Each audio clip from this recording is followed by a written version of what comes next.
tawasul melalui atau dengan Rasulullah SAW, karena satu-satunya harapan masuk surga dan diterima oleh Allah adalah kalau kita bersama beliau. Itu yang disebut gondelan rambine Kanjeng Nabi kan gitu. Jadi tawasul ini menjadi salah satu bagian dari khilafiyah dan ikhtilafiyah. Ngerti ya bedanya khilafiyah sama ikhtilafiyah? Kalau khilafiyah itu perbedaan pendapat atau tafsir atau interpretasi terhadap sesuatu yang mendasar. Kalau ikhtilafiyah itu perbedaan juga tetapi tidak terlalu mendasar. Jadi misalnya itu juga tergantung misalnya rokok itu bisa dianggap khilafiyah, bisa dianggap ikhtilafiyah, monggo. Atau bisa dianggap tidak syubhat. Karena misalnya ayat yang mengharamkan rokok, mengharamkan rokok itu kan ayat-ayat yang sangat tidak spesifik, sangat misalnya janganlah engkau membahayakan dirimu sendiri, jangan engkau mendolimi dirimu sendiri, terus ditarik garis bahwa merokok itu mendolimi diri sendiri, jari sopo, lak jarimu gitu kan. Jadi itu banyak sekali tafsir-tafsir yang mendasarkan keputusan fikhiyahnya berdasarkan ayat-ayat yang sebenarnya terlalu umum gitu. Karena memang tidak mungkin ada pengharaman rokok secara literer di Al-Quran karena waktu itu belum ada rokok. Ya. Tapi kan tidak mungkin kalau kita pakai hujah yang lain, yang bikin tembakau kan Allah. Manusia tidak bisa bikin tembakau. Yang menciptakan dan berkreasi mengadakan tembakau itu kan Allah. Cengkeh juga Allah.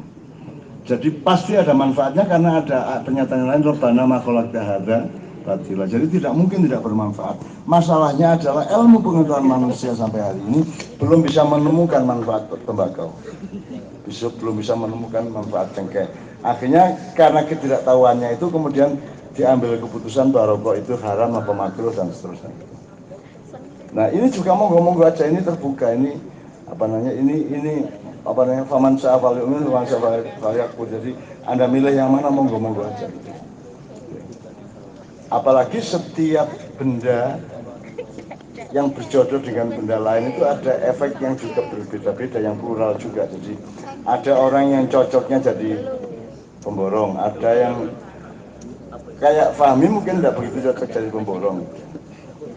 Ada yang cocoknya kerja di provider kayak Ali. Nah saya kan tidak cocok kerja di mana saja. Saya ini kerja apa coba? Coba Anda simulasi. Daftaran 1000 kerjaan, cocok enggak saya? Tidak ada yang cocok belas. Ngojek, GoFood, nggak cocok. Supir taksi, yang naik taksi kan bingung. Loh, kok Mbak Nun sing nyetir? Kan nggak jadi naik. Siapa? Saya jadi pegawai juga direkturnya nggak mau lah. Saya jadi pegawainya. Saya jadi karyawannya siapa? Meski dia keberatan juga saya jadi karyawannya. Jadi saya itu berdamai dengan semua orang. Saya cinta kepada semua orang dan sangat banyak orang mencintai saya karena mereka tidak punya urusan sama saya. Kalau mereka berurusan misalnya gini, saya jadi menteri, itu pasti presidennya menjadi tidak suka sama saya karena saya rewel, toh, gitu kan? Jadi saya itu tidak mungkin jadi menteri, tidak mungkin jadi presiden, tidak mungkin jadi pengusaha, jadi pemborong, tidak cocok semua saya. Maka sampai umur 68, 69 tahun lagi, saya tidak punya kerjaan di dunia ini. Dan memang kalau dilihat-lihat, kayaknya memang kurang kompatibel saya dengan dunia yang ini. Kurang kompatibel karena saya sistem nilainya itu lebih cocok dengan yang makhluk-makhluk halus. Agak lebih cocok gitu ya. Jadi makanya saya tidak pernah benci kepada jin. Bahkan saya kepada setan dan iblis itu punya pernyataan, saya tidak punya masalah sama kalian. Mungkin kalian yang punya masalah sama saya karena saya tidak mungkin menuruti kamu. Tapi saya tidak punya masalah sama kamu goda saya karep-karepmu. Sembayangku kok luas visu-visu dina sak karepmu, tidak ada masalah saya dengan setan, dengan iblis. Tidak ada masalah. Dengan dajjal pun saya tidak ada masalah. Tidak ada masalah saya. Rini ya, karena kepentingan ini ya, tapi aja ada yang jemuk aku. Aja ada demit, aja ada ndulit, setan gak usah apa doyan kan gitu kan. Jadi saya tidak punya masalah, apalagi dengan manusia. Dengan iblis saja tidak punya masalah kok. Tapi iblis punya masalah sama saya karena saya tidak bisa disentuh oleh dia. Gitu. Katik wani-wani ngetok di omahku gitu, di pojokan kamar mandi kaya kono tak sentak temen kon. Tak sentak, tak sebul, tak aku gereng pisan kon kok mabur. Gitu. Jadi saya enggak punya masalah dengan mereka. Ketika saya disuruh membersihkan rumahnya istrinya Mussolini, diktator Italia zaman dulu. Itu rumahnya dipakai oleh KBRI untuk menjadi gedung KBRI itu. Itu rumahnya memang angker, enggak karu-karuan, dan saya sama Kiai Kanjeng harus diminta tolong betul untuk membersihkan hantu-hantu yang bermacam-macam itu. Jadi di rumah itu selalu ada suara gamelan, selalu ada orang ngobrol, selalu ada piring jatuh, macam-macam gitu loh. Terus saya kan enggak, saya juga bukan ahli pengusir hantu loh. Dan saya juga enggak punya profesi itu loh. Saya juga tidak punya niat untuk membenci siapapun. Ya. Nah, cuman saya punya pemahaman terhadap makhluk-makhluk Allah. Oh, nek malaikat begini, nek jin begini, nek jin ikut kursus malaikat itu terus akhirnya jadi iblis. Saya punya macam-macam. Oh, ada Khanzab, ada Walhan, ada Zalanbur, ada macam-macam namanya, saya kenal mereka. Ya. Dan saya tidak pernah zalim kepada mereka, dan saya tidak pernah membenci mereka. Lu mau benci setan gimana? Emang setan bukan ciptaan Allah. Emang iblis bukan ciptaan Allah. Kan semua ciptaan Allah. Bagaimana mungkin saya berani membenci yang ciptaan Allah? Wong saya mencintai Allah dan saya kagum kepada Allah luar biasa, dan saya sujud luar biasa kepada Allah, maka saya tidak mungkin berani ada niatan sedikit pun untuk membenci bikinan Allah, termasuk iblis. Apalagi iblis sekarang membuktikan, iblis itu sering turun mas di depan di Senayan itu, iblis turun, terus dia ikut sama setan-setan mendengarkan sidang, terus kadang-kadang ke istana, kadang-kadang ke rumah Luhut, ya.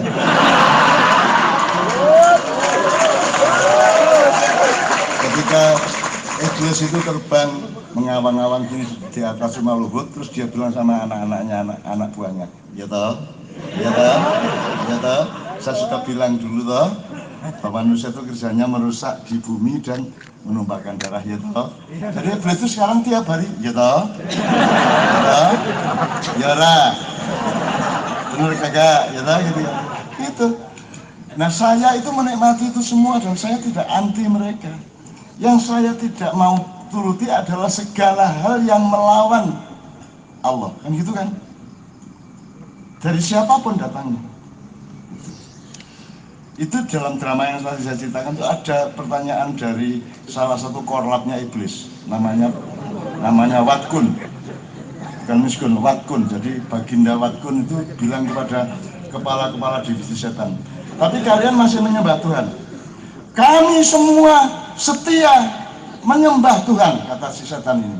Itulah sebabnya kami tidak mau bersujud kepada Adam. Benar tak omongan ini? Logis enggak? Ya iya. Terus iblis, ya tahu?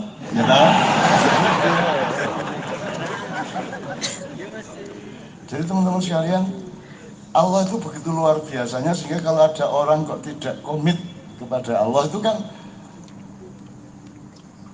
paling nggak masuk akal.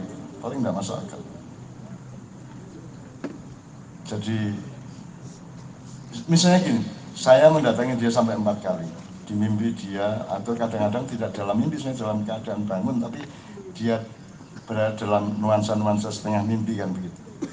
Dan itu saya bisa mendatangi juga banyak orang, tapi itu apakah benar saya yang datang dan saya niat? Apakah memang saya punya niat untuk mendatangi si poligam ini?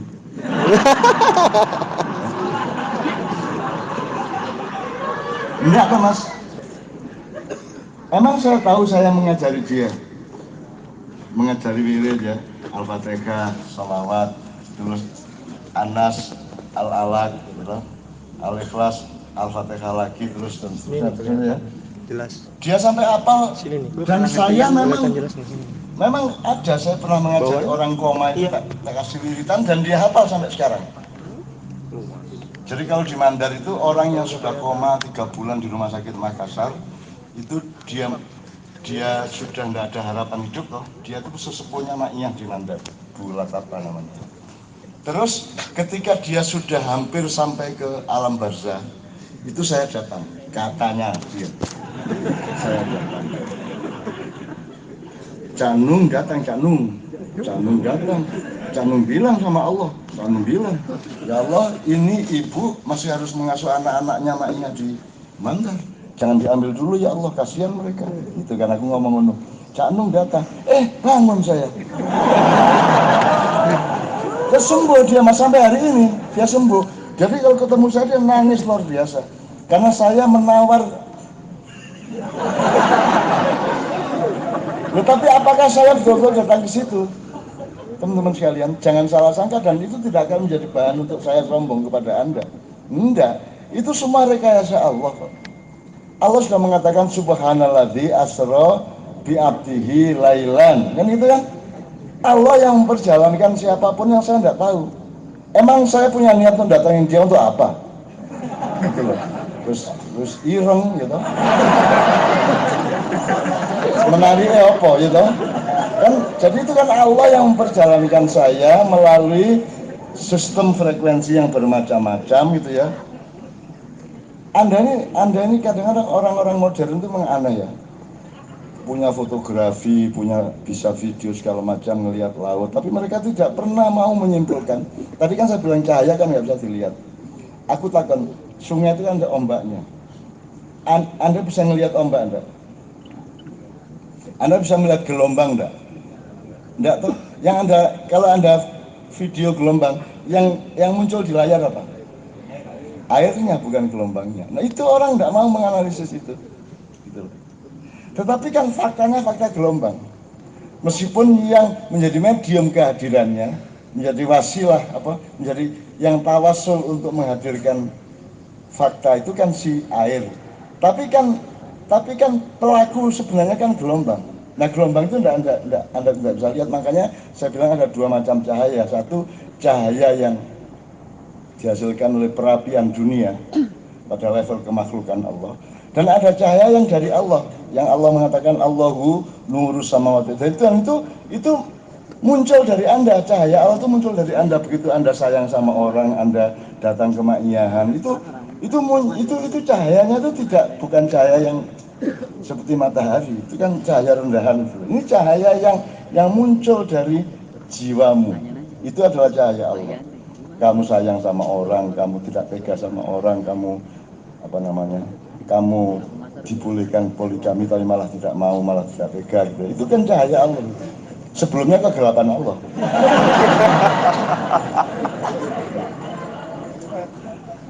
Ketika dia mau kawin bilang, saya kalau kamu membolehkan saya poligami nanti kamu saya nikahi gitu kan. Ya, itu yang ngomong saya bukan cahaya Allah.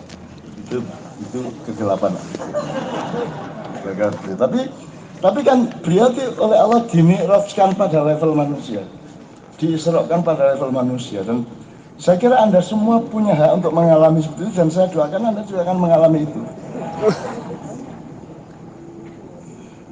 Dan kalau Anda ketemu saya, jangan dipikir itu saya benar, itu Allah merekayasa saya. Allah bikin animasi, ya lah. Allah bikin animasi menghadirkan. Jadi Allah itu YouTuber. Nggak ada diada-adakan gitu.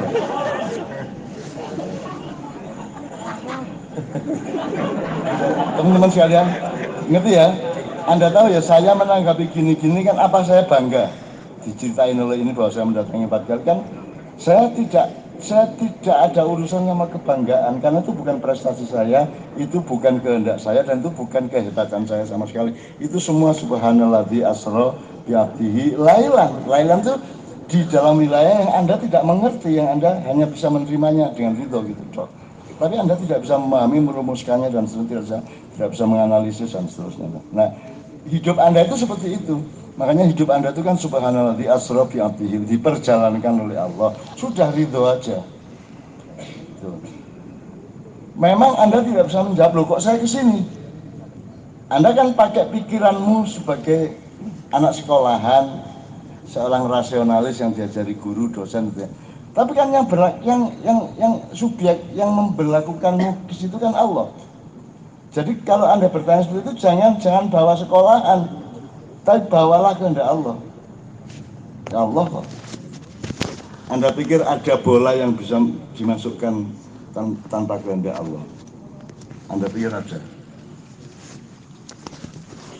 Mau Maradona, mau Messi, mau Egy Mulyana, mau Iki Maulana ya, mau siapapun saja ya. Itu semua ada momentum dia di mana subjeknya bukan dia. Sekarang bagaimana Anda mau jadi kiper penalti ya? Kita tidak tahu bola akan ke sini apa ke sini apa ke sini ke sini. Gerakan Anda spontan itu apa? Anda kadang-kadang ndelosor ini gitu. Kadang-kadang cocok, kadang-kadang tidak. Atau ketika saya sering cerita mengenai Piala Dunia 1974. Itu Jerman juara 2-1 melawan Belanda. Kiper Belanda masih Ronald Koeman, gitu. Terus penyerangnya belum sebelum itu. Jadi Jerman itu penyerangnya Gerd Müller, terus Gerd Müller. Nah, Gerd Müller itu dapat operan, tiba-tiba itu dia muterkan badannya dan kakinya itu ngenain bola gitu. Itu nggak mungkin tuh niat dia. Nggak mungkin niat dia, terus dia secara taktis dan strategis dia memutar badannya, enggak lah, gak ngejar ya, gak ngejar. Jadi ada banyak hal yang kita tuh nggak sengaja, Mas. Makanya di zaman dulu ketika saya mulai itu saya selalu memberi gambaran, kalau seorang supir taksi lewat, terus ada seseorang keluar dari gang, itu adalah momentum hidayah. Sehingga orang keluar dari gang itu ketemu sama taksi itu, kemudian menyuruh taksi itu turun untuk dia naiki. Sebab kalau itu berlangsung 5 detik sebelumnya atau sesudahnya kan ininya belum ada atau sudah lewat. Jadi momentum hidayah itu yang Anda harus syukuri tiap hari. Anda mengalami itu tiap hari, momentum hidayah. Dia selama mengalami macam-macam penangkal petir itu kan dia banyak sekali momentum hidayah yang dia bisa catat sebenarnya. Momentum itu adalah qadar Allah tadi, fi laila, al-qadaru fi laila. Jadi Lailatul Qadar. Lailatul Qadar itu tidak hanya, kan bayangan Anda kan Lailatul Qadar itu malam-malam terus ada kantong karung duit blok ini kan. Goblok kan itu. Ya masalah Lailatul Qadar kantong duit tiba di kamarmu ngawur. Terus kon sembahyang terus ono duit juga ono rek. Masa Gusti Allah itu tidak ngerti estetika. Itu kan nggak artistik sama sekali, itu kan ludrukan Indonesia ya. Masa Gusti Allah pemain ludruk. Jadi teman-teman sekalian, kembali kepada si Andrian ya. Dan Anda juga tidak usah, pokoknya Anda mensyukuri aja, mensyukuri udah. Menganalisis sedikit-sedikit boleh, tapi tidak usah bekeken, tidak usah mentelan, tidak usah mencari benar salahnya itu bagaimana sebenarnya gitu. Apa benar Mbah Nun mendatangi saya? Kalau kamu tanyanya benar apa enggak, itu kan banyak faktor-faktor untuk menentukan benar apa tidak gitu. Ya kalau kita tanya sama yang bersangkutan terus takon aku, saya sampai mekani Andrianta, oh enggak, kan gitu kan.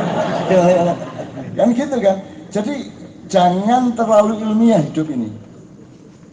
Masa nanti ada melakukan pernikahan yang ilmiah, ya apa pernikahan ilmiah? Diukur sih, jerone sak pira Dik? Terus kamu diukur sih, mungkin 20 cm itu. Ilmiah gitu, akademis gitu ya, enggak. Hidup itu kehendak Allah, dan kehendak Allah itu minta itu layak tasib. Ya, nah Lailatul Qadar itu adalah kapan saja kalau Anda mengalami malam, saya doakan Anda diqadari oleh Allah. Di atas 20 cm itu bukan ini tinggal kali sebulan usianya menurut dokter. Saya dulu kan 33 bulan kan usia saya. Allah memberi qadar saya cukup melakukan upacara setahu-tahu saya lah malam itu, terus paginya saya sehat walafiat. Kemudian saya ma'ian kemana-mana. Saya dulu pingsan di Cipinang, saya pingsan karena saya sakit dari berat badan saya 67-68 zaman itu ya. Saya tinggal 52 berat badan saya, dan saya gini, kalau ma'ian tuh gini. Dan Dan Kiai Kanjeng itu tidak tega. Kalau saya kan berdiri, Kiai Kanjeng di belakang, saya berdiri ngomong gini, tapi kalau ngene iki engko kalau sudah setengah 12 malam saya pingsan. Dan seterusnya itu. Teman sekalian, pokoknya jangan terlalu ilmiah, maksud saya jangan terlalu semua itu diukur berdasarkan pengetahuan pikiran. Karena pikiran itu tidak bisa menjangkau even 1% of life. 1% pun tidak bisa menjangkau. Jangankan 100%. Oleh karena itu persentase itu penting, Mas. Persentase itu bahasa itu kalau persentase itu kalau jadi hidup itu harus ada akdamiyah atau afdoliyah. Jadi apa yang paling afdol, apa yang paling akdam itu yang harus dinomorsatukan, dikemukakan. Kalau afdol apa yang paling utama. Jadi ada orang mengatakan tawasul itu menduakan Tuhan. Enggak menunjukkan Tuhan. Kita tuh gimana wong ngelihat apa-apa dia pakai tawasul, pakai wasilah mata gimana sih? Jadi tidak mungkin kita tanpa tawasul, itu tidak mungkin.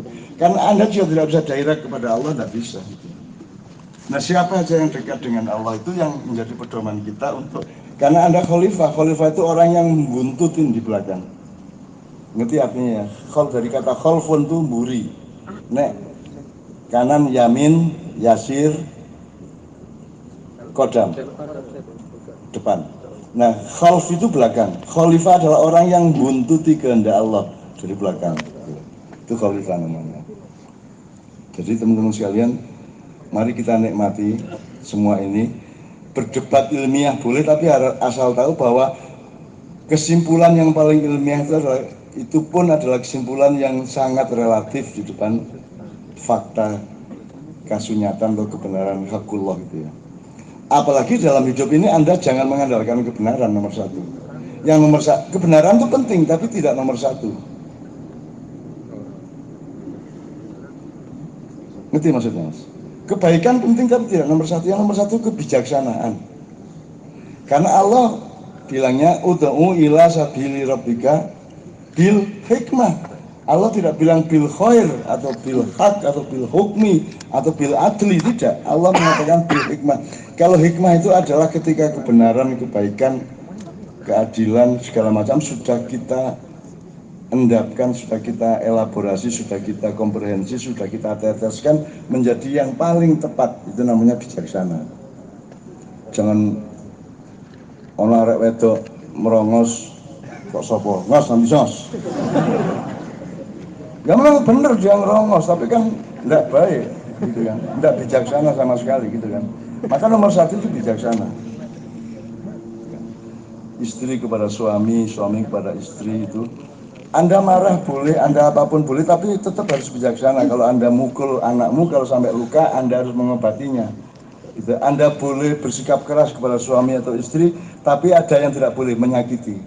Jadi kalau bersikap keras jangan sampai menyakiti kamu. Kalau mengkritik boleh, tapi jangan sampai menyakiti. Karena kalau menyakiti kan Anda harus tanggung jawab untuk. Nah sekarang dulu ketika bapakmu nyambleki awakmu yang sabuk ngono iku, ketika terluka itu yang ngobatin siapa? Kan tidak pernah dipikir loh. Terus yang ngobatin siapa? Yang menyembuhkan siapa? Apa ibu, apa kamu sendiri, apa bapak? Seharusnya bapak itu memukul itu dengan perhitungan jangan sampai menyakiti anaknya kan itu. Jadi harus ada, kan kalau bahasa hukum modern kan efek jera. Nah efek jera itu ditempuh dengan satu metode yang jangan sampai menyakiti. Jangan sampai menyakiti. Menyakiti itu tidak boleh, itu doliman yang luar biasa gitu ya. Ini ya kira-kira. Saya kira gitu ya, saya alhamdulillah pada si Adrian, dan monggo akan bagaimana Mas. Ya, matur suwun. Ya.